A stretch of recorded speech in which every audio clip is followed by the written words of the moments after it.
Naiisip niyo din ba na habang lumilipas yung panahon, dumadagdag yung edad natin? Nararamdaman niyo din bang mag-alala? Yung feeling mo na delayed ka sa buhay, samantalang yung ibang kasabayan mo, asensado na. May magandang bahay, marangyang pamumuhay, malaking sweldo, magandang trabaho.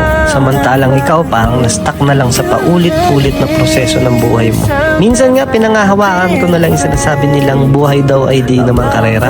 Pero lagi kong tinatanong sa sarili ko, may patutunguhan pa ba ako? Pero sinugot ko rin yung sarili ko dyan. Minsan talaga naghahanap tayo ng wala sa atin pero hindi natin nakikita yung meron naman tayo. May rason nga pala bakit ako lumalaban sa buhay. Meron akong pamilya na nagmamahal sa akin. Meron akong mga anak na ginagawa kong inspirasyon para magpatuloy sa buhay. Alam ko, hindi man agad ngayon, darating yung panahon na ako naman. Sasamahan ko ng dasal at paniniwala sa sarili na aayon at papabor naman sa akin yung panahon. Naniniwala ako lahat tayo may kanya-kanyang time. Kaya naman pag yun dumating, grab mo na agad.